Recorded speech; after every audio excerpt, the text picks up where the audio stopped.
women to shop. I hope they didn't create it to shop because it's supposed to be about ownership. Look, shopping every day. Black Friday just finished, and I'm like, ooh, and then it was Black Friday, and then it was Cyber Monday, and I kept getting emails, and I was like, okay. They want you to shop. Be still. They want my money. That's right. But yes. So with that, it's just a day to educate. I'm super excited to celebrate. Shout out to all my ladies out there who own businesses, who are running a business, who working for startup businesses in whatever way that you are shining your light in the marketplace. I'm proud of you. Keep going. Salute to those ladies. Yes. Okay, so hopping right in, since today is Choose Women Wednesday, what's the best piece of advice that you've ever gotten from a woman? The best piece of advice that I've probably gotten from a woman would probably be something in the field of criticism, to be honest.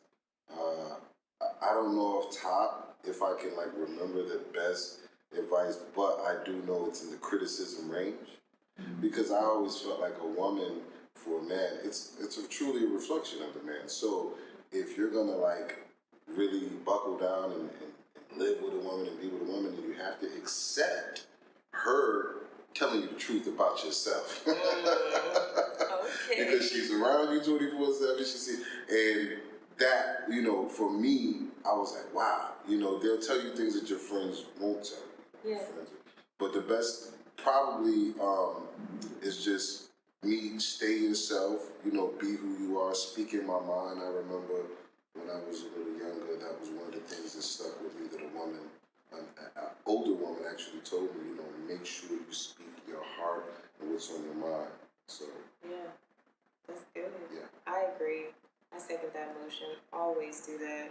I feel like it alleviates a lot of issues that we run into by not saying what we think. Because some people think that speaking your mind automatically means you're being confrontational. And that's not always true.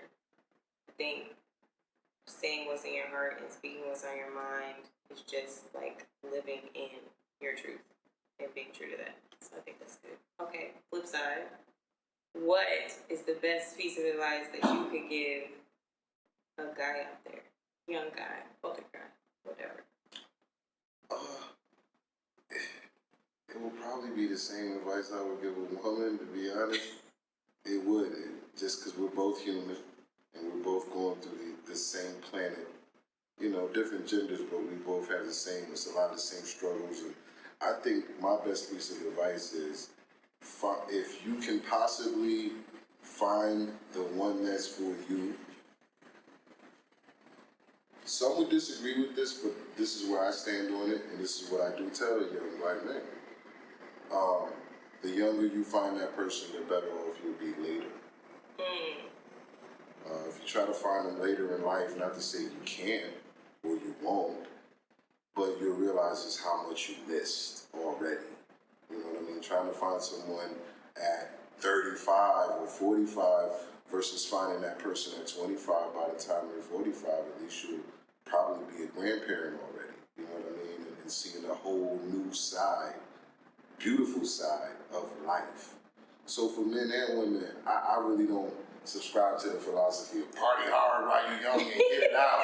Because when you're done partying, somebody might not want you.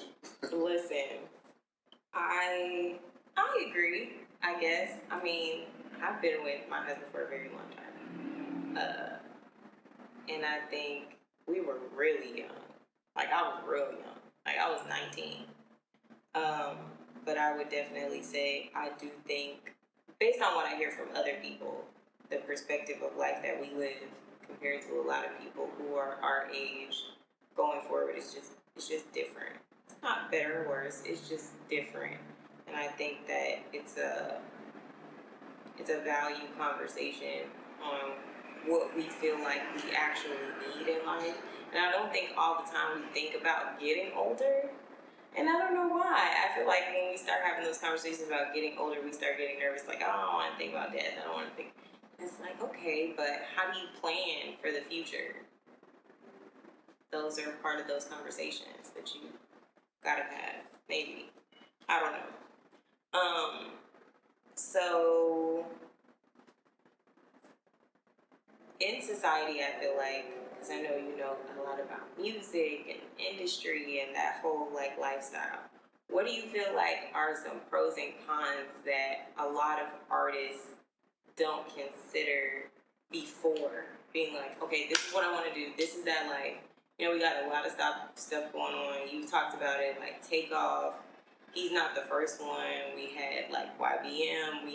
We've had a lot of murders, especially in this year, with artists. So, what are some pros and cons or things you think people need to know before they say, "This is the route I'm gonna take"? Some of the pros is when you're making the money, you have to know that your lifespan as an artist, uh, the hotness of the artist is only going to be between 3 to 5 years, and that was actually a few years ago. Now it's more like 1 to 3 years, you know.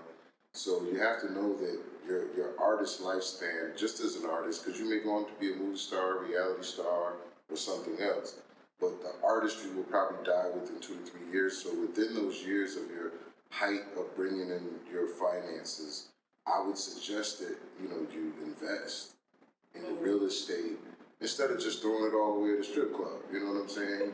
Like, just invest in, reduce some strip club, and if that's what you want to do, but invest it more into assets. So when the music is slowed down and they're checking for the next Drake and the next whatever, you're still sustaining from the money that you made, and it makes sense. The cons would be when you're in a situation of success, especially as an artist. It's different for success for basketball players and other people, but when it comes to hip hop, damn near every kid wants to be you. And not even the kids. You have grown men that want to be the baby right now. You know what I'm saying? Yeah. Like, they want to be in the baby position. Yeah. Men that are older than the baby want to.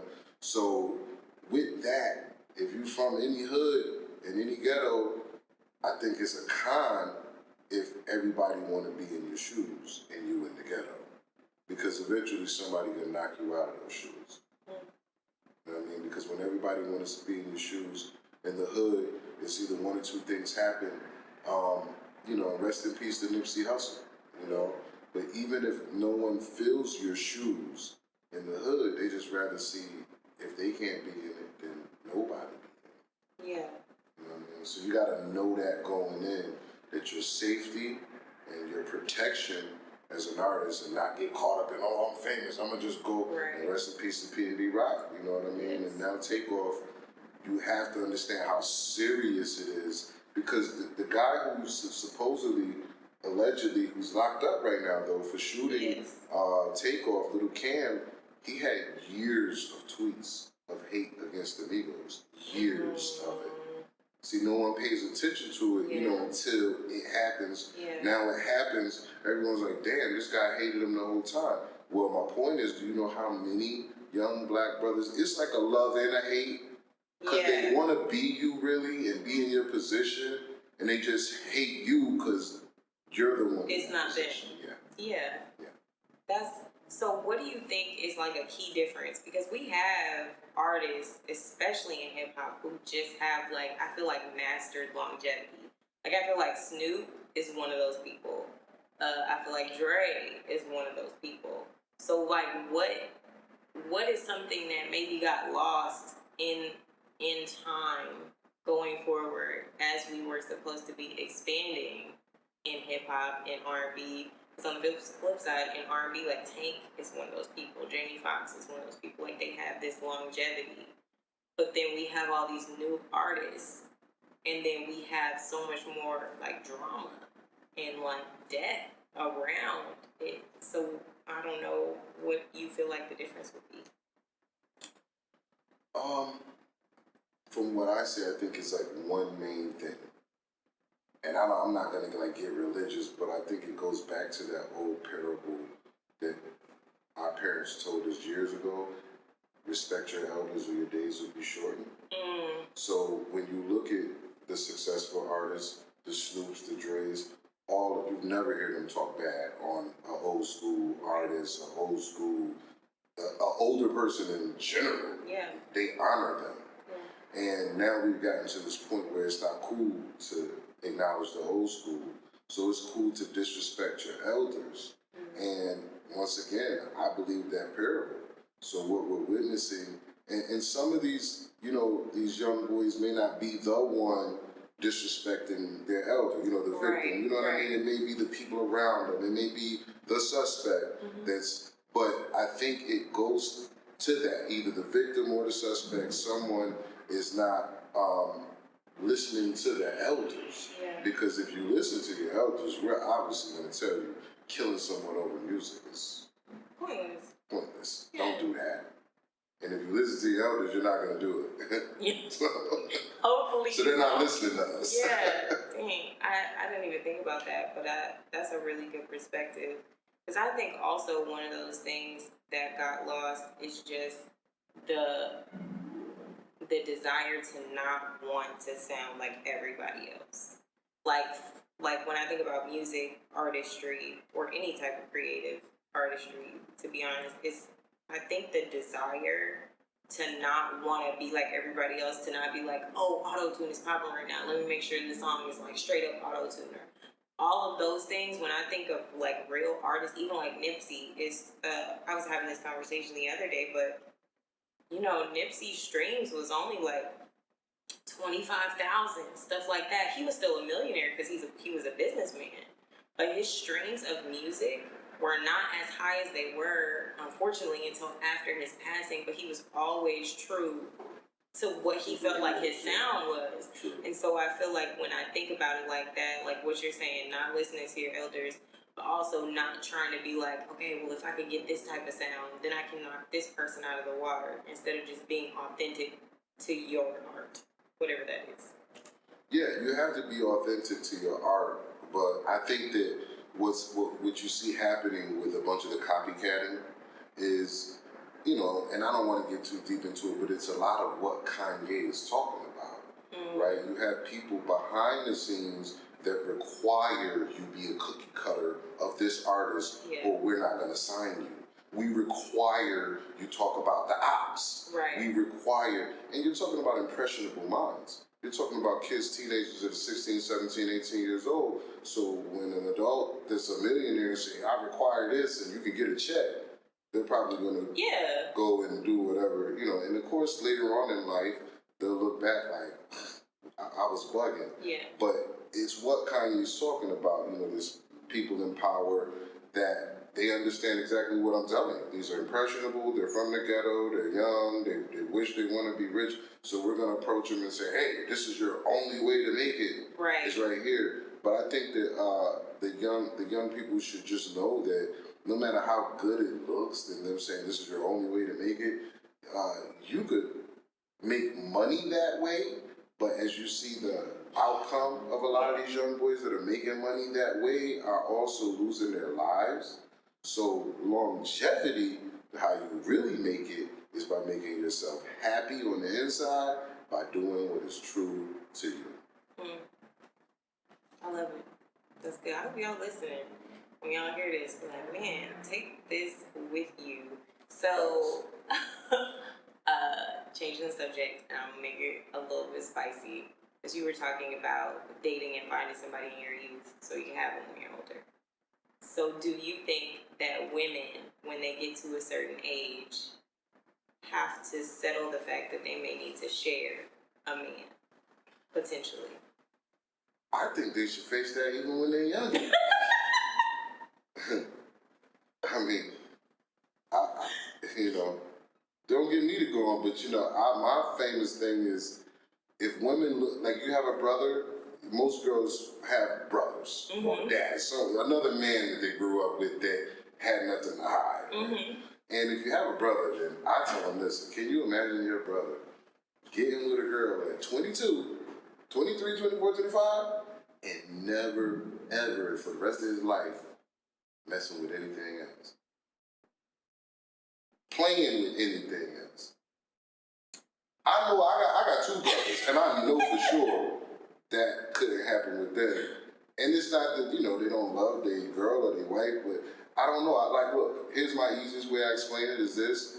The dinosaurs, when they were on this planet, can you explain why they would just stomp out a human or stomp out something? Does anyone know why? No. No one knows why. No. They did it because they were a dinosaur and they could, and they were the dominant species, right? The man is now the dinosaur.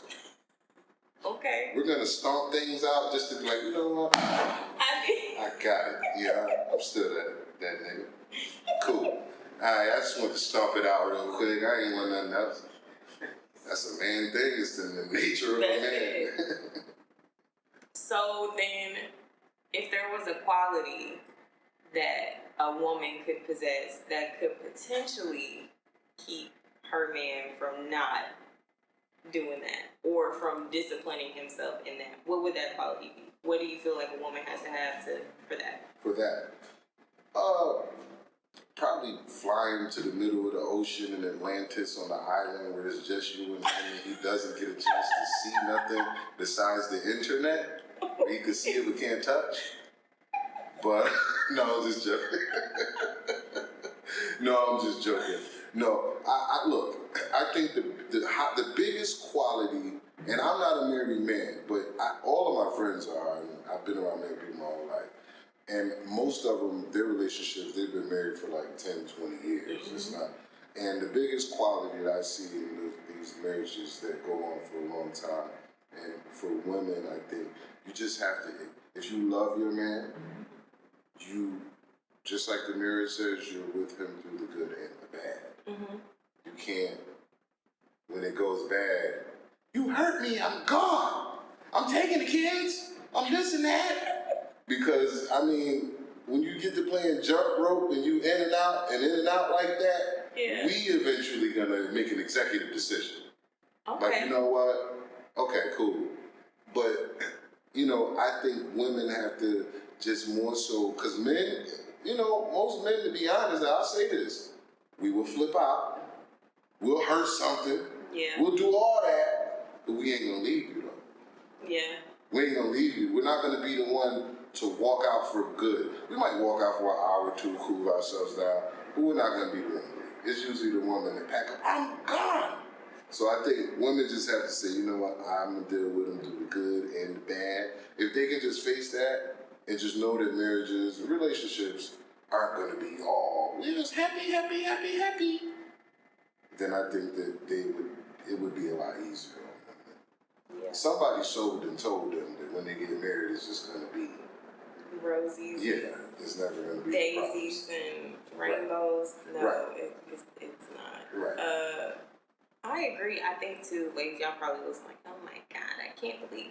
Just believe and just understand that even in that, we're having this conversation, and I feel like women as a whole have a conversation like, men always leave, men always do this.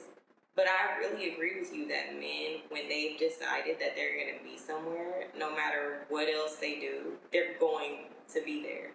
But I think women, which is why, like, this, I think the statistic is like between 30 and 50% of divorces, which half of marriages end in divorce anyway, women are filing. Yeah. So we will leave. Yeah, we will leave. But we'll blame it on that. And I know there's like a whole lot of many conversations where people will be like, well, don't tolerate this, don't tolerate this. I'm a person, like, I don't think you should tolerate abuse, like mental or physical abuse, like you're actually being hurt in your life. That's not okay. No, that's not okay at all. Ups and downs are natural in any relationship, and friendships and marriages, like all of that stuff. It's natural. But I feel like we, as human beings, and specifically as women, we don't want to be hurt at all. Like, no, if I'm hurt, I gotta go because you're not respecting me. It's like, okay, but realistically, how many times have you hurt somebody? Like, in any conversation, you could have cut somebody off on 405. Now they're mad. You're mad because they were probably driving a certain way, but they're also mad because you cut them off. So it's like, it doesn't matter. You just have to be willing to take that part of the accountability. And I do think that that's something that women have to do. Take out the masculinity. and replace it with vulnerability. That's what men love, because that brings in the femininity. And we love that, okay? Be vulnerable with me. Don't be putting your chest up like a gorilla. Because my mama went and my daddy wasn't there, so I got to stand up for me. No, I'm your man. I stand up for you. And right now I say stand down. I don't know, it's Listen. kind of a man thing, you know what I mean? Yeah, I'm with it. I agree. Okay, so we talked about relationships. We talked about women's roles. In friendship, like you say, you have a lot of friends who 10, 20 years. Those are just strong relationships in general. But can you have a friend, like a boy, homeboy, that is in competition with you? Can that actually be your friend? A female? Male. Male or female. Could I have a friend that's in competition with me? Yeah. In competition of what? Of women, money? Life. Like, I feel like there is, and something that I've seen is like people get into friendships based on an aesthetic. Like, this is what this person has to offer me, so I want to get in with that because that's how I want to look. That's what I want to be associated with. But secretly, underneath, which I'm sure you have experienced at some point. Competition. Yeah, somebody just wanted to compete with you. So they're around, but they're not around because they care or because they really love you or rock with you. Yeah. You know, I have a video that I just watched recently of a Mexican talking about what the difference between Mexicans and blacks are. And he said, black people watch us sometimes and they wonder, like, oh, look at them in their trucks and look at them running their businesses and they think that the government giving us this. He said, no. He said, the problem that I personally see is you guys are busy competing with each other. We're helping each other. You want your girl to look better than his girl. Your car got to look better than his car. He said, when you see a Mexican with a nice car, he didn't do that on his own. His brother helped him with it. His sister helped him with it. We're helping each other versus competing. Now, that's the negative side of it. Now, the positive side of it, I'll say, is this. Us competing against each other as black people, the black culture, that habit we have, that creates our hip-hop culture. Facts. That's what they love us for. Because this is why you'll see an artist throwing some outlandish gear that we all are, oh, that's crazy. Because he's competing with the other artists. So it shocks us. So it's like a good and a bad. I just think we need to know that it's just keep the competing as entertainment. Okay. Don't compete against my white guy with your car, my house. Let's keep it music, clothes a little bit, but I think we just go a little too far with it. Yeah, I can see that. So where would the line be then? Because I feel what you're saying, like iron sharpens iron. You need a little bit of something. Some type of adversity from the people who are around you for you to go to the next level. But then where is the line between, okay, we're creating this iron sharpening iron for each other, but no, you just want to compete. You just want to be able to say you're better. Where is the line then? For me personally, I'll say this is where my line is at. If we can't get on that same frequency, I'm competing with you. If you're either beneath me, I'm definitely feeling like, oh, well, he ain't no competition. So whatever I'm doing is killing him anyway. He's beating me. My car killing him, everything killing him, right? But if you're like above me, I'm not really necessarily competing, but I'm trying to get to that level, you know what I mean? Yeah. But I am kind of trying to show that, look, I could match your fly or I could match your whatever. But I also think that when you meet people that are ahead of you in what you're trying to do, I think there should be a line drawn. Like, I'll give you a prime example. Like when I met your husband in this app we're working, I could have been like, well, I know other people that work because I work apps, and it could have just been competing back and forth. Yeah. Instead of saying, you know what, let's work together. I think there should be, it's fun to compete, but then after we compete, let's say, you know what, that was fun. Let's work together. Yeah. And I think that would it would make competing so personal. Yeah. I think that's a good way to look at it because I do think that people make it personal. Like, because I'm all for, like I said, iron sharpen iron. And I've said before, like, if you're my friend, if you really rock with me like that, there's no way every time I have a conversation with you that I can be right. Like, you have to be able to tell me the real about myself. Like, no, Levina, that, no. Okay, yeah, I get it. I'm gonna be upset for a minute, but okay. But I feel like people are so focused on, I gotta look better, I gotta do better, I gotta have better, I gotta do this. And I agree. I haven't even seen that video, but a conversation that we're always having is, and I've said this before, even this comes from like support of family. This is not, I'm not a secret millionaire yet. I'm not a secret millionaire, or that's not what I'm doing. I'm just using my relationships as leverage to build what I'm trying to build, and then hopefully build other people, which is what you did with me. Like, it's a system and it really works. But I feel like people get so focused on the things and the aesthetic of what it looks like to have this type of person or that type of person that we lose the character of it, which leads me to my next question, because I know, like, you know, millionaires, billionaires, average people, all across the board, what do you feel like are the characteristics? Because everybody, even the people watching this, we all want money. We all want to come up. We all want to live a life that is enjoyable for us, for whatever that looks like.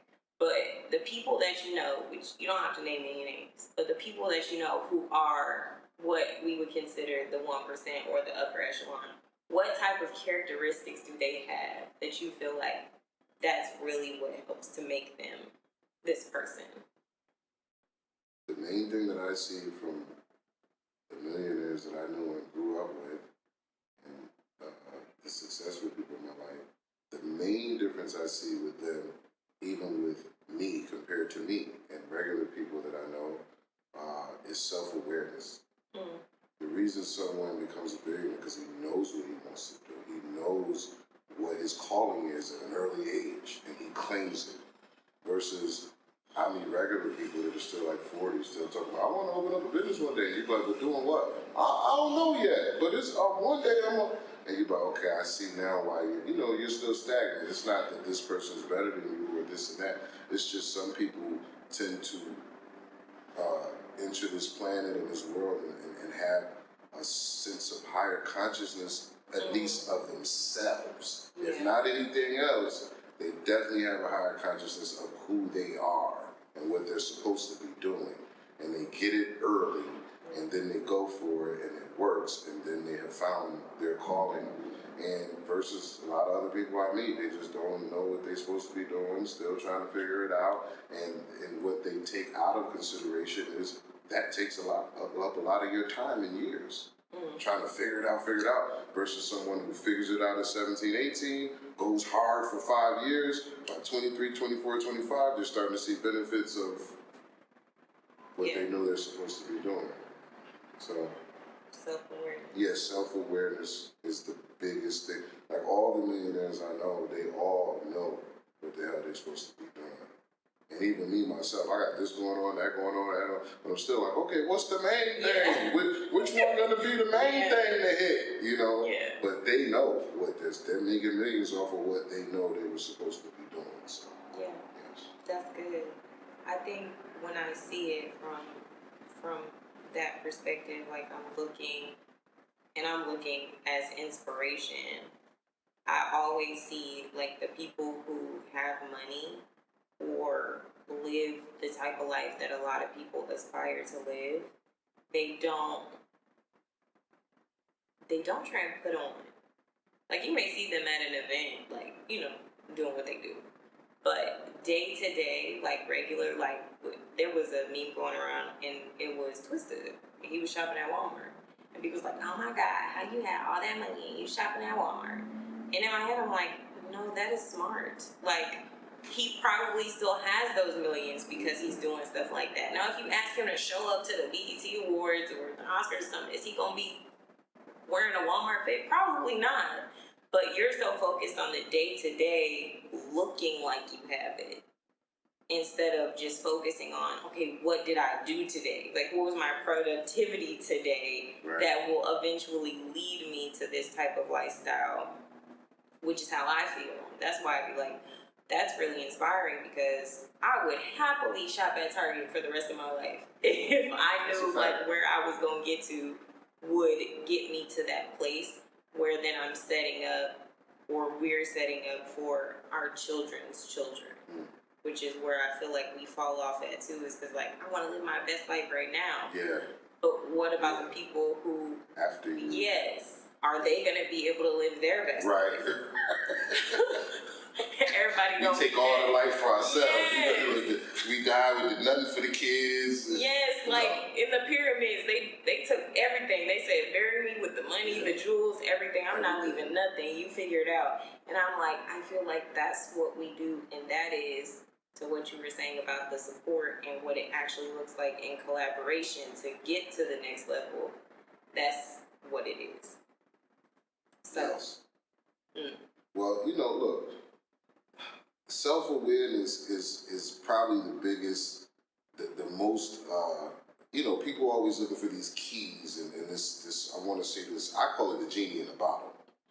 They always looking for the genie in the bottle, right? They're easy to be sold something that's BS, but the truth is self-awareness takes you everywhere else in life you need to go. Once you find out who you are and what you are supposed to be doing, and you push that envelope, you will end up going everywhere in life you were supposed to go and everything you wanted to do and beyond.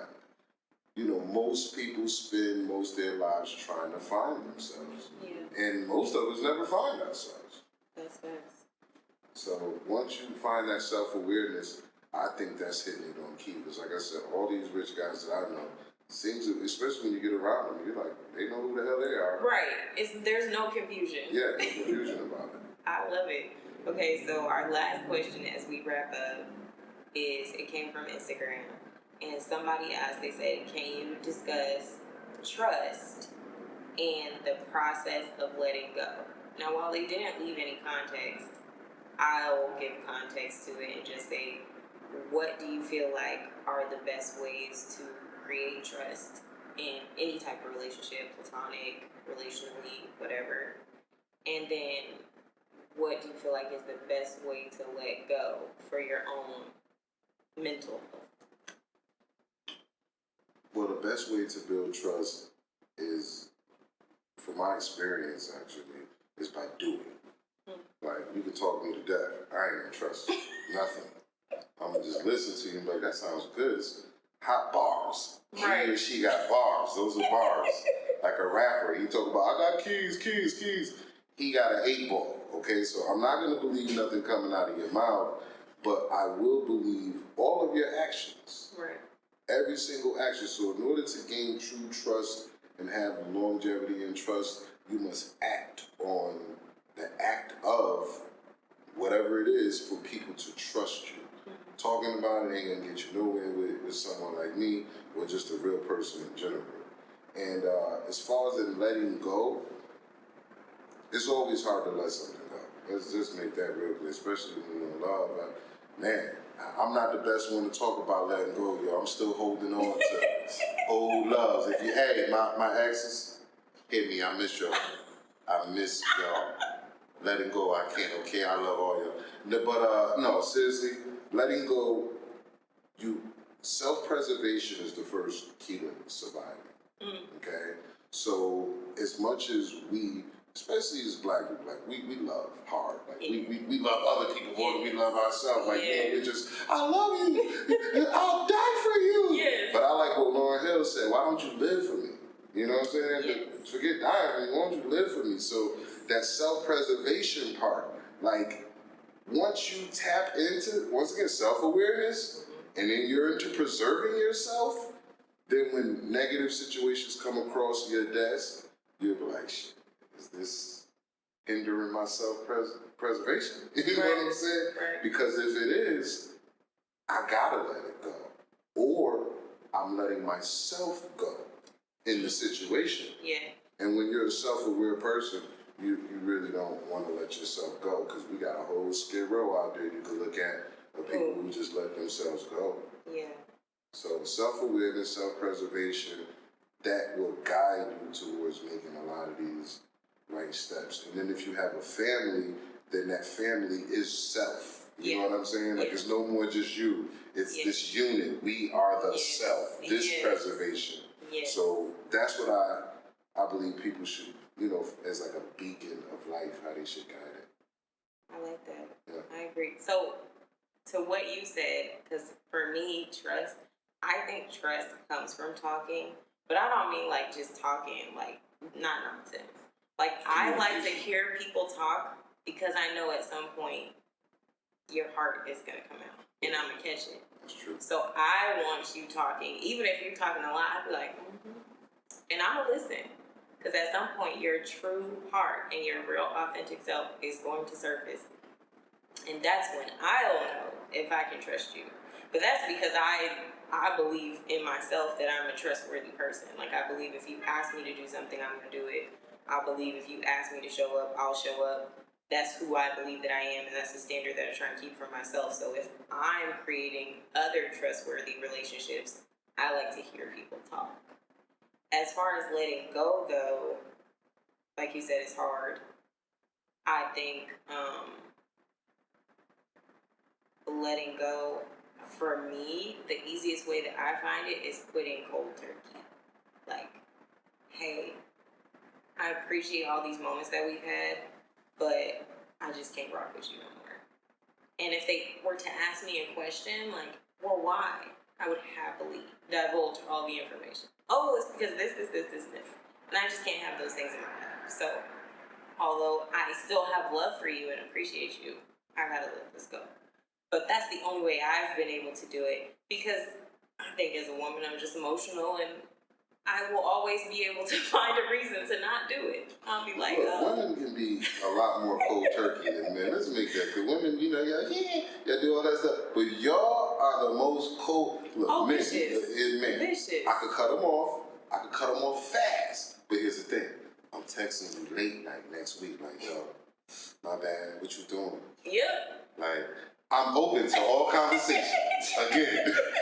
Y'all, when y'all cut something off, I'll be texting, I can't believe she ain't texting. She's serious? I'm inboxing her like, she's serious. She's cold. She's like, no more communication. Yep. We mean it for about a good week. Yeah. And then we want to talk again.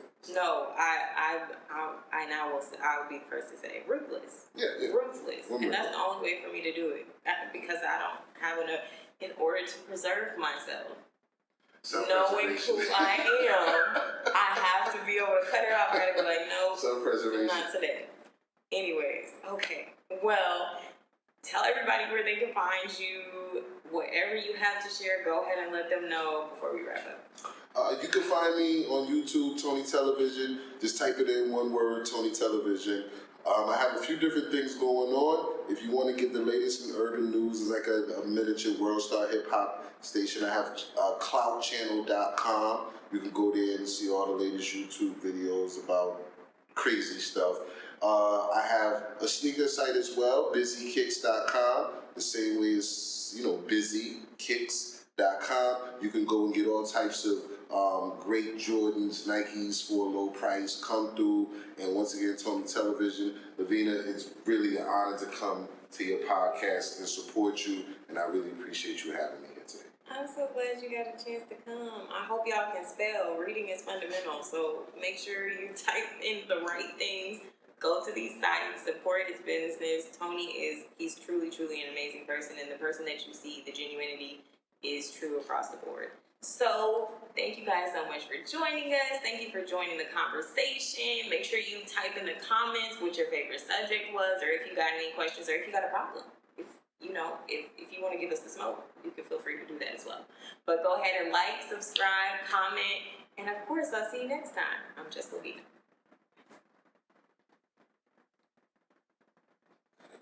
Awesome. Great job. Hey.